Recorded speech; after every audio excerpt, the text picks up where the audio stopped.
I handed back your quizzes.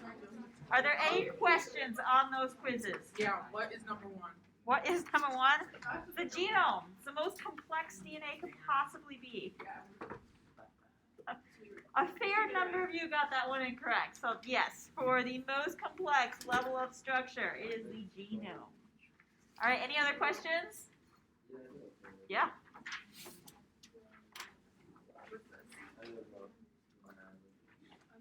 Oh, number 3? Yeah, I know.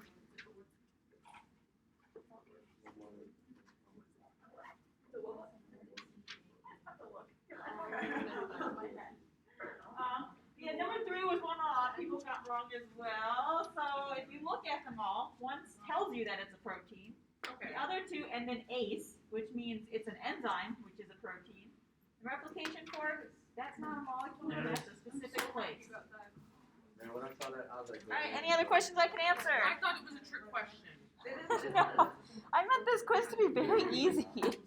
Remember, if you did not do well at the end of the semester, I do drop your 2 lowest scores for your quizzes. So only 5 of them are counted out of 7. And I just wanted to say this now. Next exam is next Wednesday. Yep. There's a lot of material in the genetics unit. It is not Friday. It is next Wednesday. Yes. So start studying now. If you have questions, ask them earlier rather than later. There's a lot of material. I'm not going to quiz you in all the little details, but I expect you to know all the big concepts. All right, we will have a review session on Monday. All right, any other questions before we start? All right, we have some slides to finish up. So we left off with this question here. All right, so a man who has type B blood and a woman who has type A blood can have children of what phenotypes? So take a couple minutes, answer this between yourselves first, because I suspect most of you did not answer this at the end of last lecture.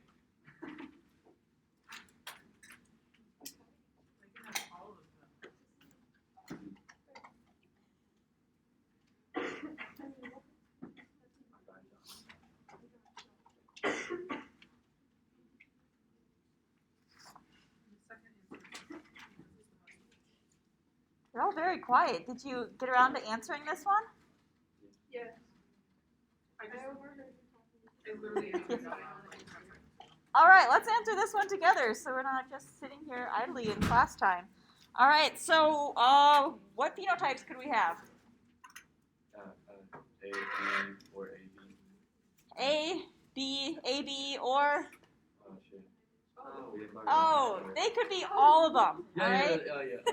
Because it totally depends, because I did not tell you what the genotype was for the man with type B and the genotype for the man with type A blood, right? They have different phenotypes here, or different genotypes, excuse me, that depending on how you combine them, you could get every single combination. So, depending on what the mom and the dad was, you could have, theoretically, any combination.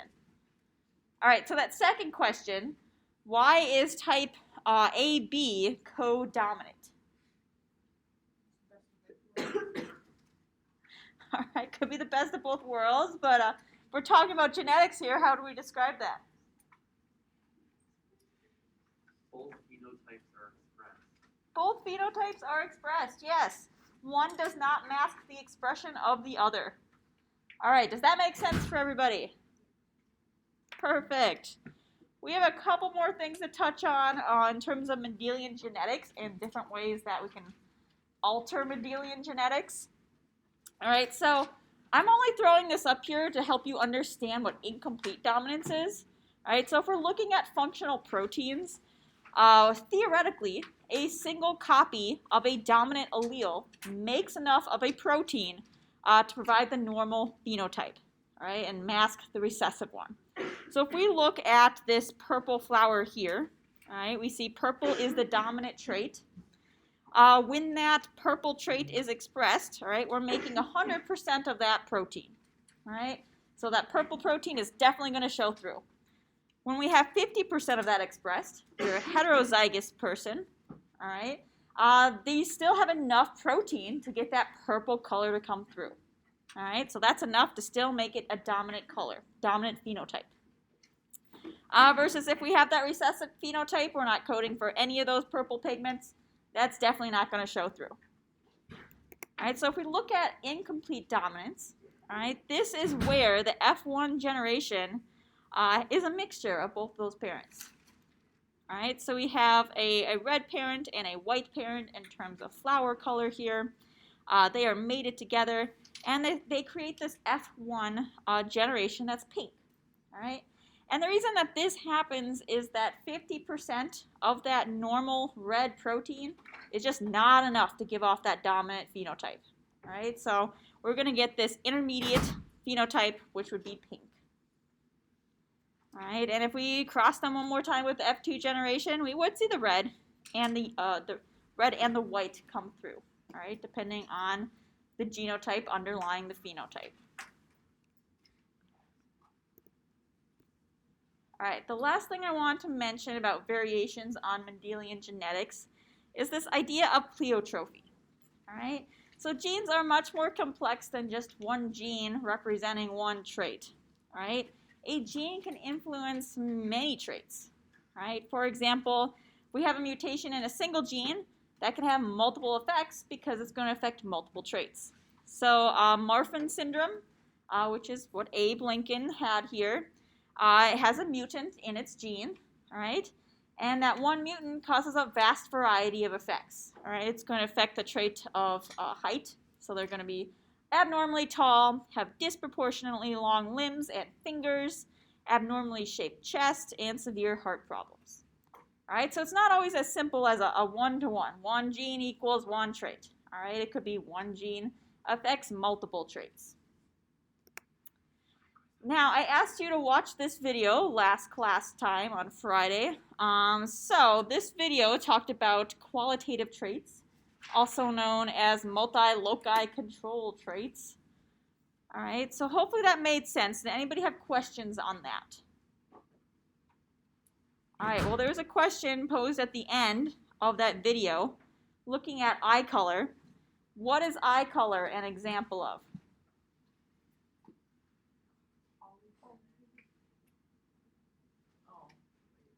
Is it a quantitative or a qualitative trait? I would consider it qualitative, yeah, because you can more or less put them in distinct categories. Now, there'll be some ranges between them, all right, but not as much as, say, skin color, for example. There's a lot of skin colors out there. Eye color is more or less going to be, green, blue, brown, what have you. All right. So that is all I wanted to finish up on these qualitative traits. All right, we're going to shift our focus to pedigrees and eugenics. All right, so I just want to throw the homework in here right away. That resource activity, a third of you should have submitted that by now. The other 2/3 of you, that's either due on the 10th or the 12th. And then remember, assignment 3 is due on the 15th. You do not have to wait for classwork in order to finish that. All right, that just listening to a podcast and answering some questions should be pretty easy. All right, so pedigrees. I'm sure all of you have seen a pedigree in some capacity. I know I showed pedigrees on the lecture on Friday, so you've definitely all seen them. But when we're looking at humans, all right, we cannot make selective crosses for ethical reasons and for practical reasons. All right, so we cannot have two humans mate with each other in order to create a true breeding line. All right, that's just unethical. So instead, we're going to look at pedigrees to look at the genetics of these people. All right, so an inherited trait is analyzed over the course of several generations in a family. Now, cystic fibrosis is an example of a disease that we can follow through a pedigree. All right, so approximately 3% of Americans of European descent are heterozygous carriers of the recessive CFTR allele and are phenotypically normal. All right, homozygous individuals will have the symptoms of cystic fibrosis. All right, so here is our pedigree showing cystic fibrosis. And if we were to interpret this pedigree, we'd have to know what all these symbols and letters mean here. So if we look at the squares, all right, the squares are male, The circles are female. If we have a line between them, that means they are a mating pair, right? Then their next generation will be on the next row, all right? And this will indicate their offspring. And the offspring of the offspring, or F2 generation you could call them, would be on that third row, right? So we're labeling generations with Roman numerals on each row. Individuals are also going to be labeled left to right within each row. All right, so we have, let's say, Roman numeral 2-1, 2-2, 2-3. So if we wanted to call out a specific individual, we wouldn't have to say the third person in line 2. We could just say individual 2, 3. All right, so it makes it easy to talk about these pedigrees. And let's see here. Order of birth is going to be indicated by the order which they're represented for each mating couple. All right. And if we look at the colors, this is where we really get into looking at how traits are passed down. All right, so if we have a color that's both black and both white, all right, we are assuming that they are a heterozygote. All right, they have both the dominant and the recessive allele. They are a carrier of the disease, in this case, cystic fibrosis.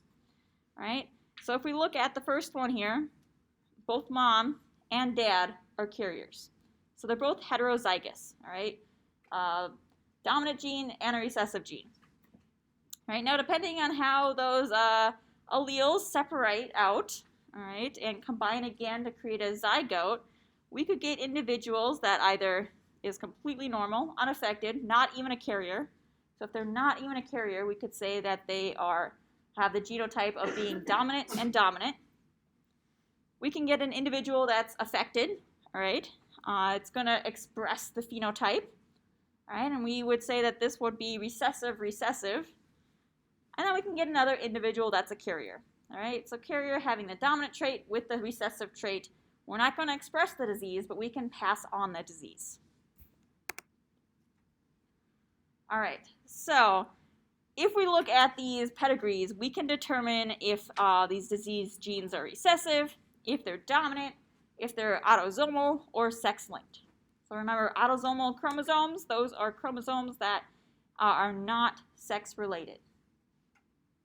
All right, so some human genetic diseases are dominant, like Huntington's disease. Right, it has an autosomal dominant inheritance pattern. But we can also see that genes can be sex-linked. All right, so if we look at a pedigree and see that, say, mostly males show this gene, all right, that would be an indication that it would be an X-linked chromosome, because males have one X, one Y. Right? We might also see some females if they're both recessive in that allele as well.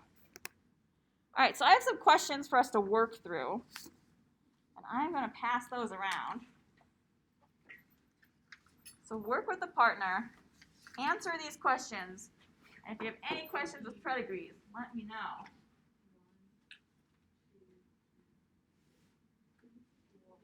I think that's the right number.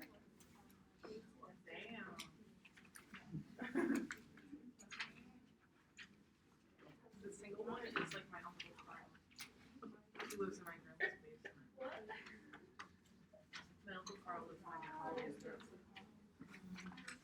Years older than my mom, so like 50 months. Well, in his defense, they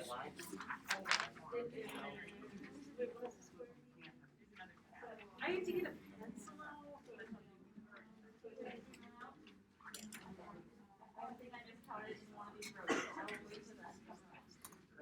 It's definitely in the front row.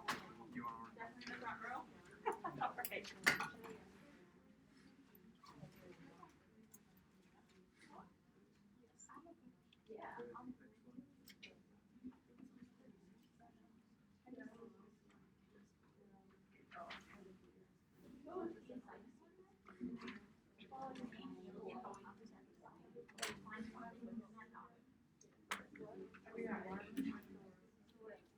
Because with the ring, you're like right there.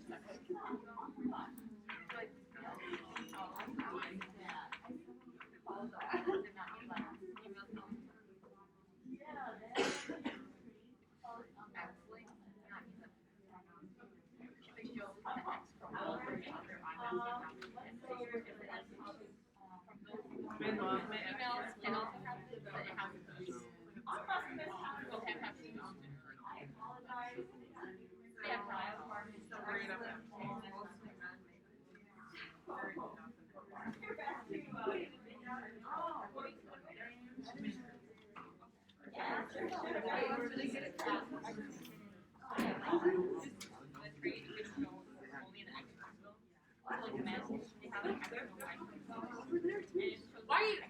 what is this? Are these humans? They are humans. Yes. This is about to turn into a read.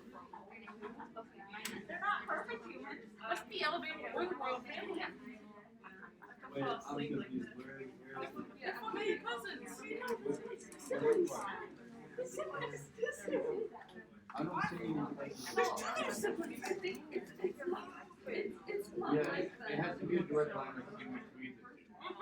Where's the No, it's just showing the two different. Look, you can follow it. Like, look, so these are the parents, and they have these 4 kids. And these cousins are talking. That's weird. That's out of pocket. Really? Okay. Third row down. Yeah, I know. I'm on for There's no cousins. Really? Because it looks like, okay, so 1, 2, 3, the third and fourth one from the right. There it is. That's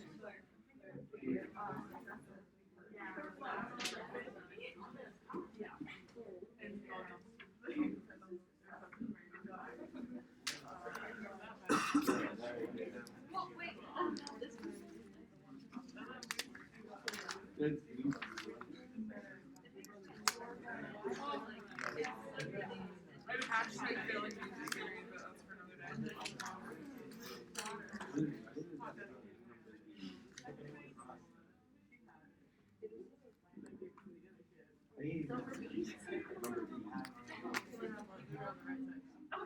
Did I say left? Well, the right side.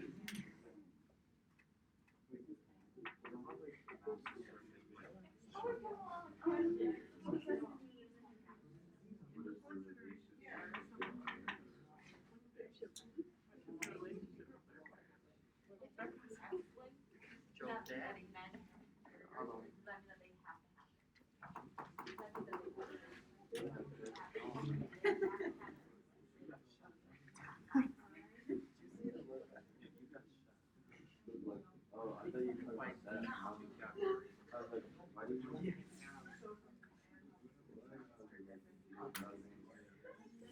Got a little fruity.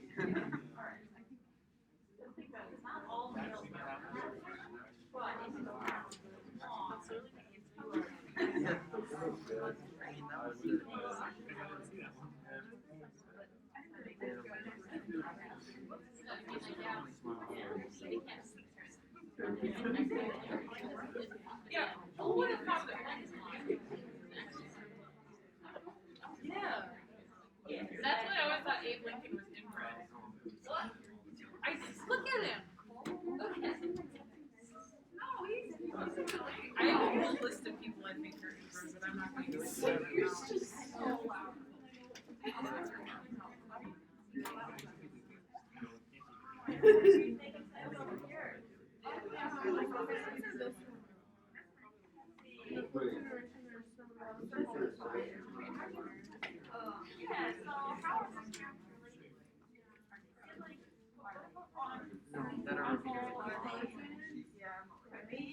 Because these are all, this is all the children, this whole row. Well, there's a lot of incest in here. So it could be partly because of the incest. Are you sure? So those are all like, no. Do you think that these are all their kids? Or do you think they're married? Yeah, no, I know.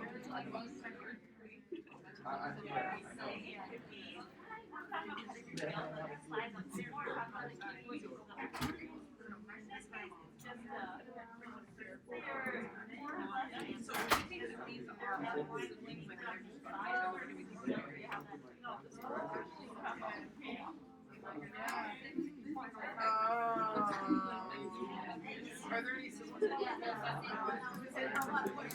asked how to come this one. Yes,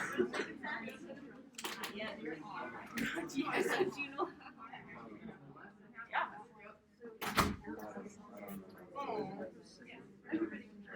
They're just like, my mom's essentially Yep, yep. Because if you think about this male here, it's not showing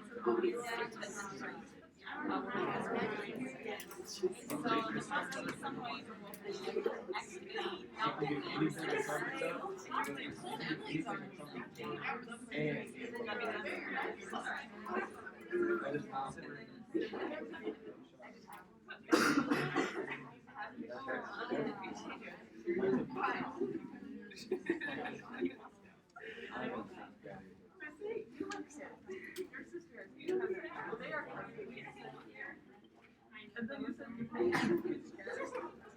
how do they relate to each other? They're cousins.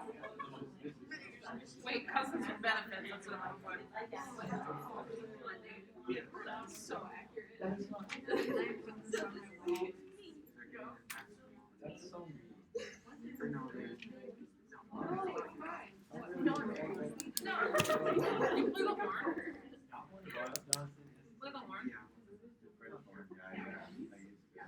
All right, does anybody need more time to answer these questions?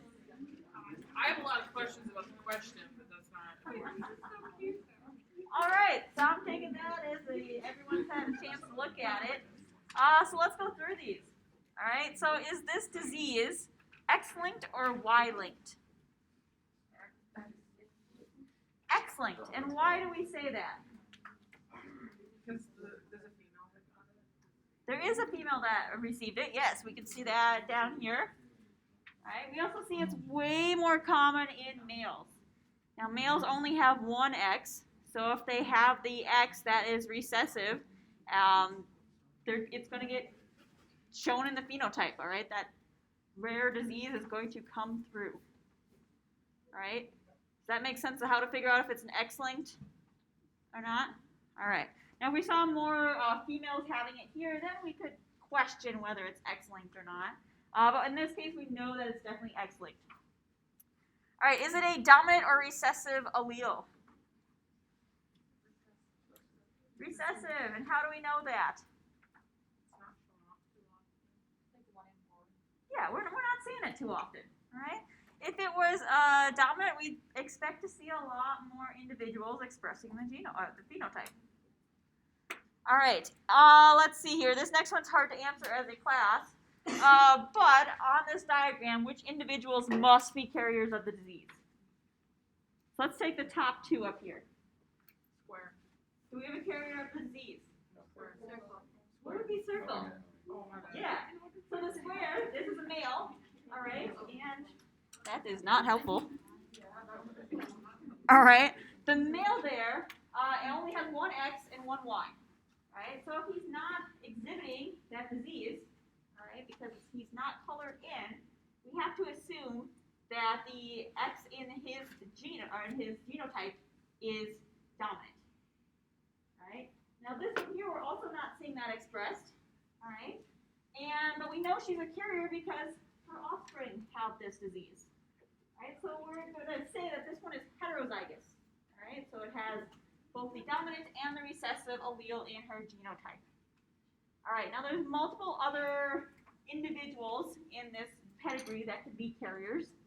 I'm not going to go through it, but I will post the answer guide online in case you are interested.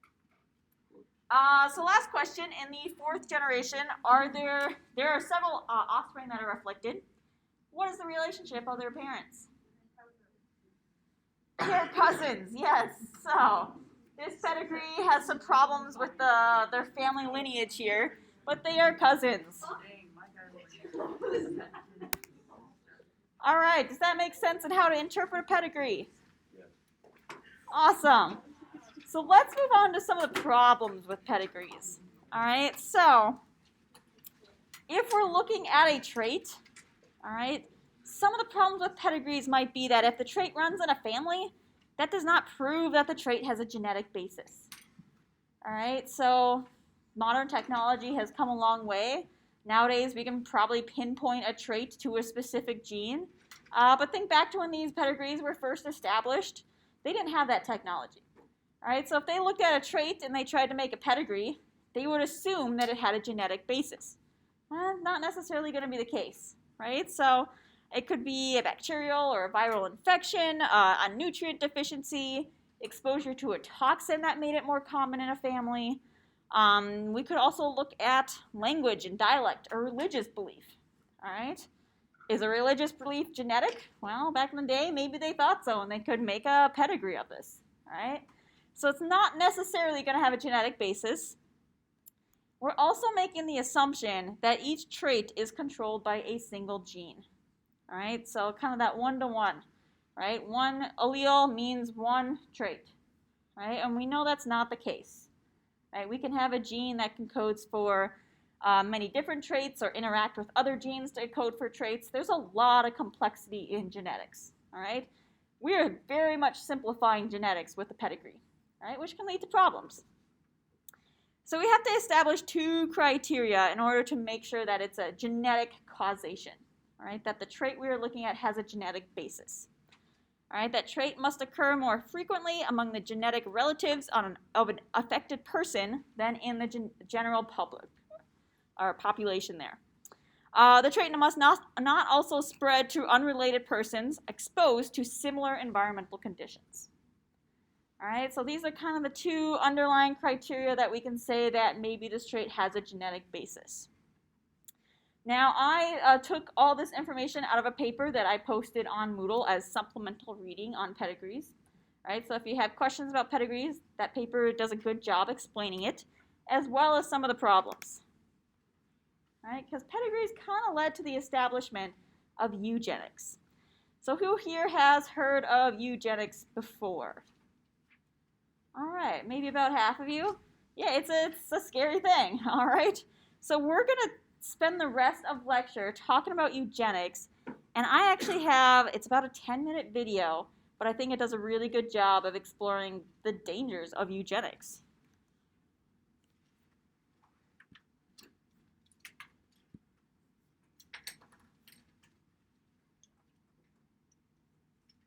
If the internet cooperates. All right, hang tight.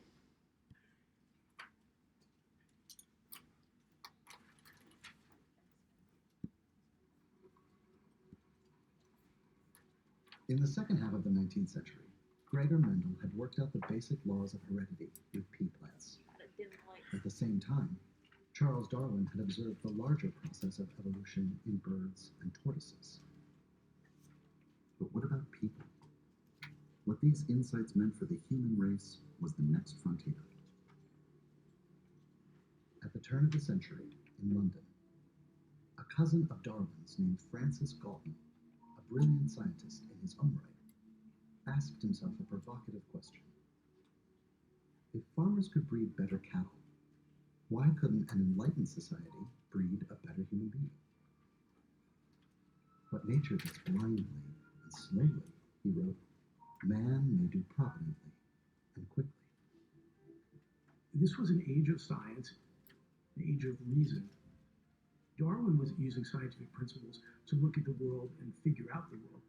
And Galton was taking these same scientific ideas and saying, how can we actually work with the human race and perfect it? Galton became the father of a new pseudoscience that would shadow genetics across the 20th century. It was called eugenics. Eugenics basically means good genesis, good inheritance, and that's what Galton is interested in. Science can solve problems, and it makes the planet a better place. And eugenics was part of that. No longer are we sort of being buffeted through history by the forces of evolution. We're going to take control. Darwin was talking about adaptation to an environment. There were certain species, certain people within a species that adapted well or didn't adapt. But it comes to us through eugenics as here are the fit people, and they're the ones we want, and here are the inferior, the unfit, and we need to get rid of them. It was a perversion, but it fit into their view of the world. Galton's vision of the steady improvement of the human race attracted many leading thinkers in England, from Winston Churchill to H.G. Wells, but never managed to spark a national movement. Which nation on the planet really took eugenics to heart? It wasn't the Europeans. It was the can-do, solve the problem Americans.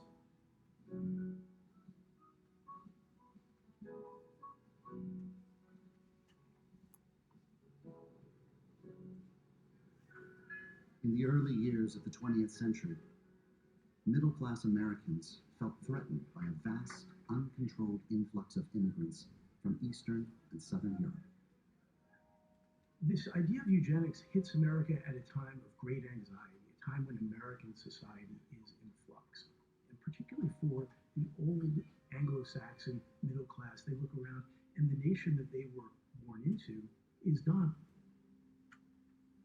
Galton had called for those with talent to improve themselves by selective breeding. American eugenicists took his idea a step further. Those deemed inferior, the feeble-minded, promiscuous, or disabled should be stopped from having children altogether. There's a real worry that it's not enough to breed the rest, but to keep the national average up, you need to eliminate those, to cut off from the bottom the disease roots of the genetic tree. While Congress imposed quotas to bar undesirable immigrants, 32 states passed compulsory sterilization laws for those deemed unfit. Some 64,000 Americans, most of them women, were legally sterilized, nearly all against their will or without their knowledge. Enthusiasm for eugenics remained high among Americans until they saw another country take it to its logical and horrifying conclusion. Adolf Hitler, leader of the rising Nazi Party, first read about American eugenics policies while in prison in 1924, and they soon became pillars of Nazi ideology. In Mein Kampf, Hitler paid homage to American eugenicists and displayed deep knowledge of their works. Ideas of sterilization in particular were of interest to Hitler. This is a very deep interconnection between the US and Germany at this time. They're building on each other's ideas, they're building on each other's legislation, they're funding each other's efforts. They were adopting the standard principles of eugenics per their American and British colleagues by eliminating inferior genes, which for the Nazis were the genes carried by Jewish people, the genes carried by gypsies, the genes carried by homosexuals, and other groups that they found undesirable. And by simply removing these individuals from the population, they were improving the genetic composition of the German people. Eugenics would provide Hitler with a justification for his campaign to dominate all of Europe with a German master race. This idea that you can re-engineer heredity, that you can re-engineer inheritance, that which is most central to us. Not just culture. You don't just burn books. You burn the capacity of human beings to transmit their information to their children. You censor the idea that human beings are free to pass along to their children their fundamental characteristics. Less than 5 months after assuming power in 1933, the Nazis ordered that anyone suffering of hereditary disease may be sterilized. Soon, nearly 5,000 sterilizations were being performed in Germany each month. Driving Hitler was this idea of a racially pure folk. And in order to realize this eugenicist vision, you need to assemble as much information about the citizens as possible, which meant combing through school records, medical records, down to even sports club records, so that each individual would have their own file. And these files then would become the basis for determining an individual's fate. By the outbreak of World War II in September 1939, the Nazis had turned from forced sterilization to murder, euthanizing children and adolescents considered genetically defective. Soon, they were eliminating adults too, under a program called Action T4. The T4 program was both a pilot experiment for what became the Holocaust and was driven by medical beliefs about genetics. For psychiatric patients, you didn't learn these behaviors, you were born with intellectual impairment, with a insatiable desire to drink, or promiscuity. Similarly, in the T4 program, you had some people saying, look, we're keeping people alive in times of tight resources, and they don't deserve to be alive because they're not contributing anything to society. We've got to eliminate them or stop them from breathing. It was a short step from the gas chambers used in the Action T4 program to the gas chambers used in the death camps of Treblinka, Sobibor, and Auschwitz. The Third Reich was really the ultimate realization of population reengineering. Hitler was out to remap Europe, to move populations into the countries and states where they belonged, to eradicate the populations that were unworthy of life, and to realize Galton's idea of uprooting the population just in the most murderous way imaginable. Science lets itself be used if you don't stand up every time and say, no, that's not okay, that conclusion is not okay. And eugenics, from the beginning of the 20th century to the Nazis, is a perfect example of what we have to watch out for every time we go off with a little bit of scientific knowledge and prescribe what we think is right for the world.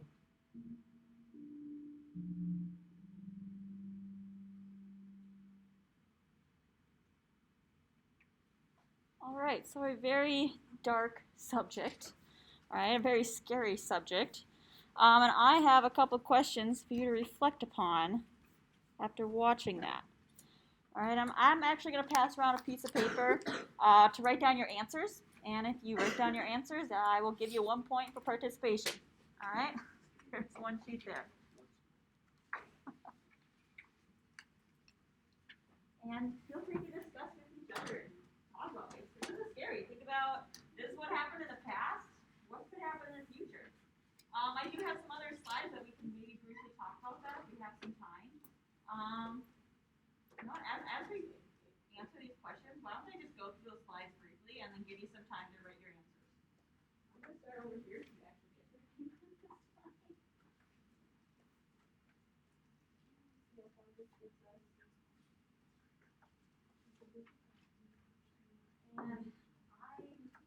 So for those of you that don't get a piece of paper, we're switching printers in the biology department, and everything's going chaotic. So I did not print out enough. So there might be 10 of you that don't get a piece of paper. You can answer this with your own notebook paper. Only thing it says on here is just provide your answers below. All right? Go for it. Actually, that's how we're supposed to be intended, but it also didn't print double-sided. And let's see here. Back one.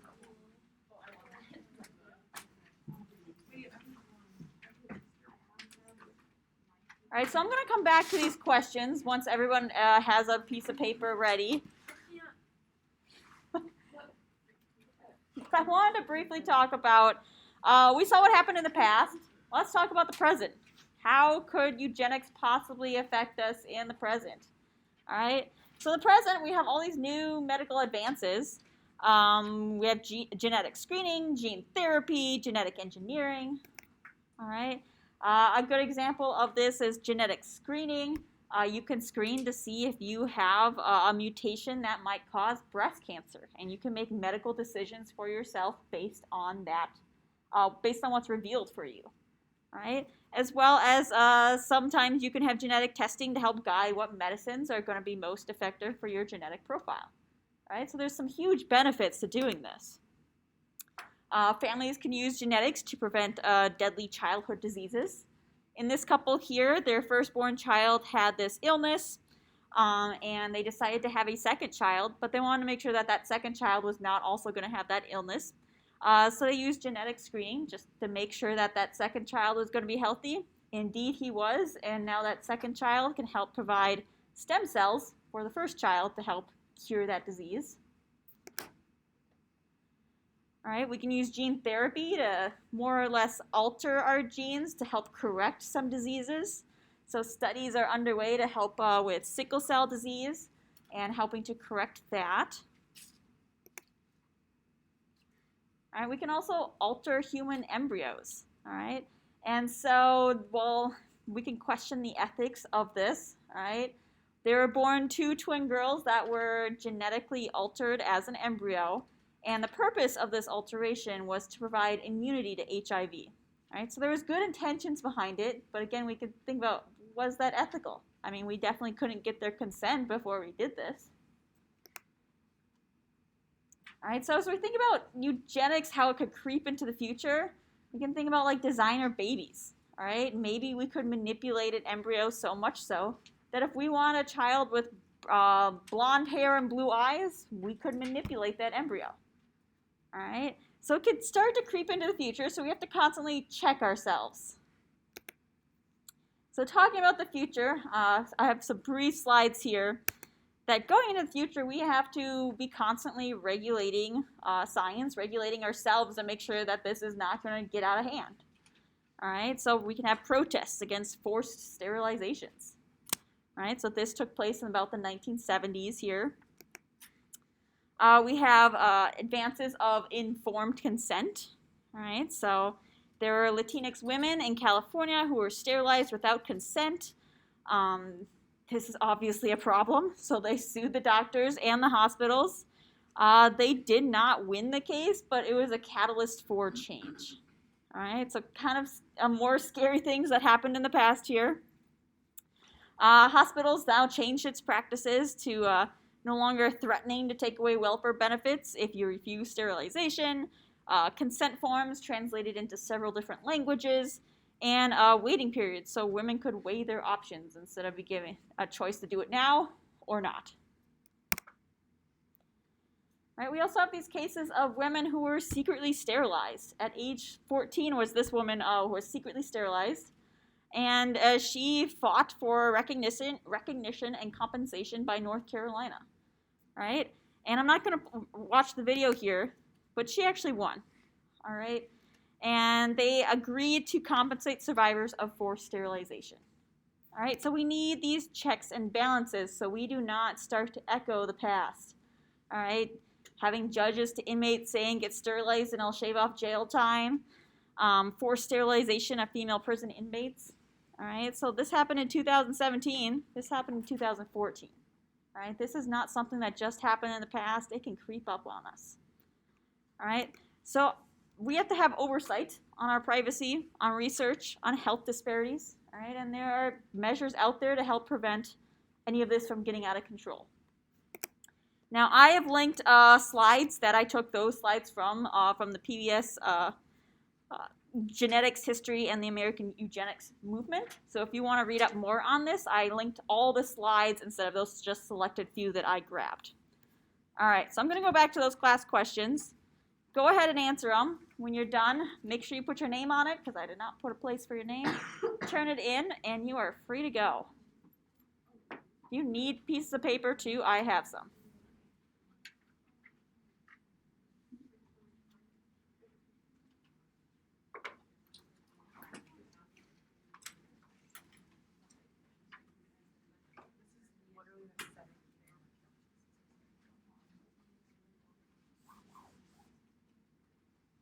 I'm not going to collect your pedigrees. I will post the answers, but I will collect your answers today.